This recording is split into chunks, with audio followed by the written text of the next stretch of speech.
Welcome back to the British Accent Podcast. I'm Nick. And I'm Emily. Today's episode is all about something many of us do every single day: commute. Whether you're on a crowded train, driving through traffic, or walking to work, your daily commute can be more than just time lost. It can be a classroom. That's right. And before you roll your eyes and think, "But I'm too tired in the morning," or "I just want to zone out," don't worry. We're not talking about cramming grammar rules while you're dodging buses. We're talking about turning small, everyday moments into simple, meaningful practice. Exactly. Because learning English doesn't have to be a big, serious event. It can be something that gently fits into your life. And commuting, those 15, 30, or 60 minutes, is a golden opportunity that many people overlook. Let's start with one of the easiest tools, listening. If you're already listening to this podcast, you're halfway there. Podcasts, audiobooks, English radio shows, they're all powerful ways to train your ears while doing something else. And it's not just passive listening. You can make it more active by repeating phrases out loud when you're alone, or even whispering them if you're in public. Try shadowing. That's when you repeat what you hear, right after you hear it. It helps with rhythm, intonation, and confidence. I actually do this sometimes while walking. I pick one sentence I like and say it under my breath a few times. It feels silly at first, but it really works. Your brain remembers things better when you speak them. Yes. And if you're driving, even better. Your car can be your private speaking zone. Practice pronunciation. Say the days of the week. Talk about what you see out the window, but in English. Another great habit is to prepare a commute playlist. Fill it with English songs, interviews, or short videos with just audio. That way, you're not wasting time searching every morning. You just hit play and start learning. Or go one step further. Record yourself. Before you leave the house, record a quick voice memo. Something like, "Today I feel tired but hopeful," or "My goal today is to notice 5 new English words." Then listen to it on your way. You'll be surprised how motivating your own voice can be. Also, try making your surroundings part of your practice. Read signs. Translate your thoughts. Describe people or places in your head. Even thinking in English is a powerful form of learning. That's such a great point. Your commute doesn't have to be quiet or still for it to be useful. It just has to become intentional. Use what's already around you: noise, movement, daily thoughts, and let English live in that space. Because the truth is, it's not about finding more time to study. It's about using the time you already have, in a kind and creative way. And let's be honest, some days, your commute might be the only time you get to connect with English. That doesn't make you lazy. That makes you resourceful. Life is busy. You have work, family, responsibilities. So if you're squeezing in 5 minutes of English between subway stops, or while waiting in traffic, you should be proud of that. Absolutely. And for those who ride buses or trains, bring a small English book or download articles. Even just reading one paragraph a day builds a habit. You don't have to finish a chapter, you just have to show up. Or try using flashcard apps like Anki or Quizlet. They're perfect for quick reviews while you're waiting for your stop. And because they use spaced repetition, you'll actually remember more in less time. Here's another idea: dedicate each day of your commute to something different. Monday can be for vocabulary. Tuesday for listening. Wednesday for speaking. That way, you keep things fresh and balanced without feeling overwhelmed. I love that. It creates a gentle routine, and routines are powerful.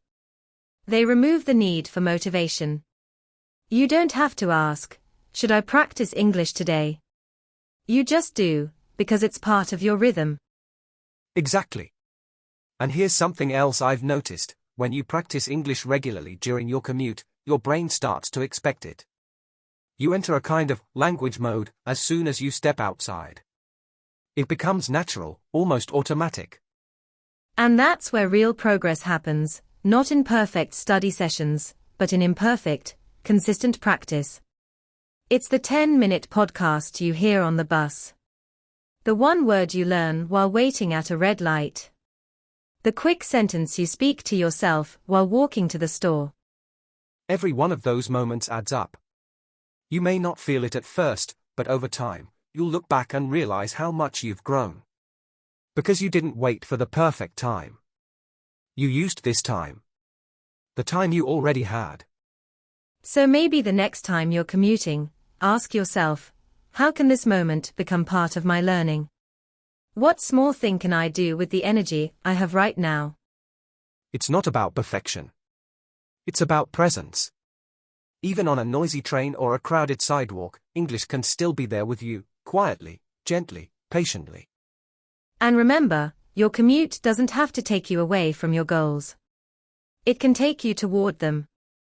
Let's also talk about how commuting can actually help with emotional connection to the language. You're in motion.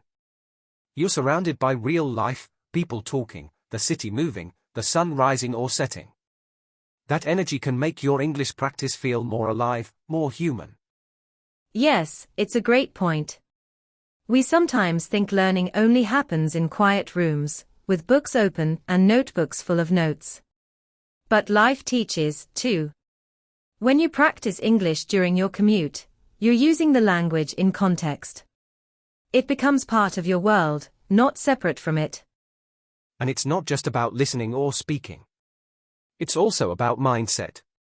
When you practice English while commuting, you're teaching yourself that language learning is part of who you are. It travels with you. It walks beside you. It's not something you only do when you sit down with a pen. So true.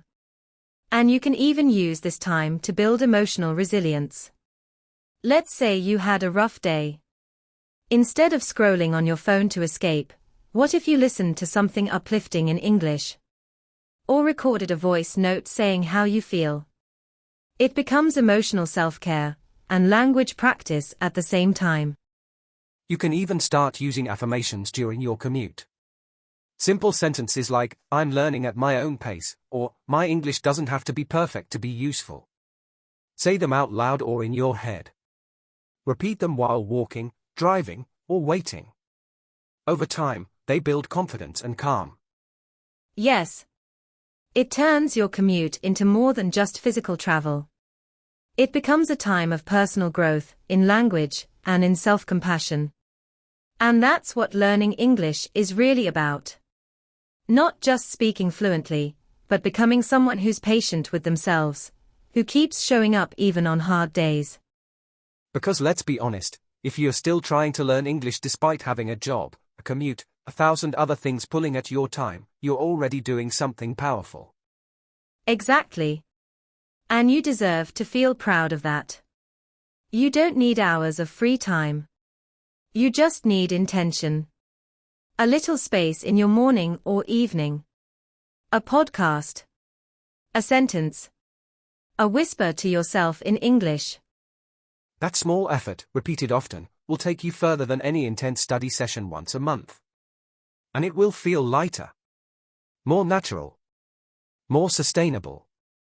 So if you're listening to this while on your way somewhere, on a bus, in a car, walking down a street, know that right now, this moment is part of your learning journey. It counts. It matters. Let's get even more practical. If you're walking during your commute, use it as a time to speak out loud. Describe what you see in English. The sky is cloudy today. There's a person walking their dog. These simple observations build your vocabulary and fluency naturally. Yes. And don't worry if people think you're talking to yourself. With headphones in, everyone just assumes you're on a call. Use that to your advantage. Turn your solo commute into a speaking session, narrate your thoughts, repeat phrases from podcasts, or talk through your plans in English. Another thing that helps, choosing theme days. For example, Monday can be for food vocabulary. On Tuesday, focus on business phrases. Wednesday, listen to a story. You don't have to do everything at once, just choose a focus and give it 5 or 10 minutes of attention. That also makes it feel more playful, less stressful. You're not trying to memorize hundreds of words. You're just creating small English moments, bits of contact that build over time. That's what language learning really is. Not cramming, but connection. And speaking of connection, some of our listeners have told us they've made friends just by listening to English podcasts together with a partner, sibling, or friend during their commute. Then they talk about it afterward. Even a short chat like, "What did you think about that topic?" is great practice. Yes, I love that idea. Sharing your English journey with someone, even if they are not fluent either, makes it more meaningful. You feel less alone. You feel supported. That emotional layer helps you stay motivated. And you don't need to commute far to make it work. Even a 5-minute walk to the shop can be a chance to repeat vocabulary or practice pronunciation. You could say one word 5 times as you walk. Believe. Believe. Believe. By the time you reach the door, it's already more familiar.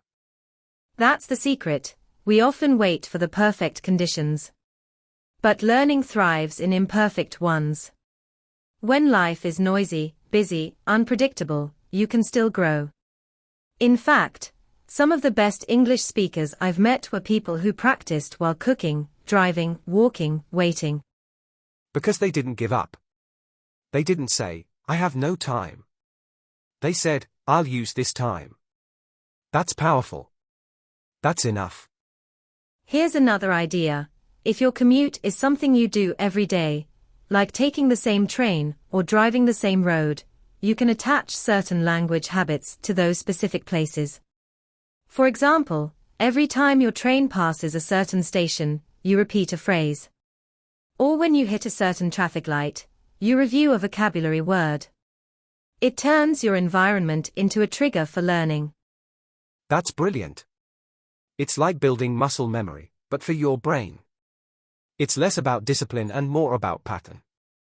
You're connecting English with familiar routines, and the brain loves routine. That's how habits are built. Exactly. And even if your day feels exhausting, those little repetitions are still real practice. You don't have to always learn something new.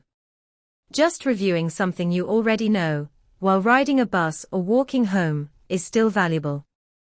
And let's not forget the power of visual learning too. If you're commuting by train or bus, you could keep a tiny notebook with your top 5 words of the week. Just glancing at it for 2 minutes a day helps reinforce those words. You don't need a textbook or a full lesson plan, just consistency. I've seen people use sticky notes in their car, or even a photo of vocabulary saved as their phone's lock screen. It's those simple hacks that keep the language visible. And when it stays visible, it stays active in your brain, even if you're too tired to speak out loud that day. And speaking of being tired, I know some people feel guilty when they're too mentally drained to practice. But even listening passively while lying down on the train or just sitting and breathing in English, that still counts. It's not laziness, it's gentle learning. That's such an important point. Sometimes we forget that our brains need different types of input. Quiet listening, relaxed repetition, daydreaming in English, it all contributes to your fluency. Not every practice session needs to be intense or energetic. And the amazing part. When you make peace with those slower moments, your language learning becomes more sustainable. You stop burning out. You stop feeling like you're constantly falling behind. Instead, you find a rhythm, your rhythm. Yes. And that's the rhythm that lasts. Because you're no longer fighting time. You're flowing with it. You're saying, "Okay, I have this 20-minute ride. I'll use it in a way that feels kind and meaningful." And that mindset shift alone? That's the real breakthrough. So if your days are busy, your energy is low, and your schedule is packed, remember this. You don't have to sit at a desk for hours to make progress. Your English can grow while you live your life. On the train, in the car, walking to work, or standing in line at the store, these little moments matter. They add up. Yes, and your commute can become your classroom, your headphones can become your teacher, and your thoughts can become your practice field. No time is ever wasted if you choose to be present, even just a little bit, in your English journey. Thanks for joining us on the British Accent Podcast. We hope today's episode gave you a fresh perspective and a few simple ideas to make English part of your real, everyday life. It doesn't have to be perfect. It just has to be yours. Take care of yourself, and remember, every step you take, even on a crowded bus or a quiet walk, is a step forward. We're proud of you. See you in the next episode.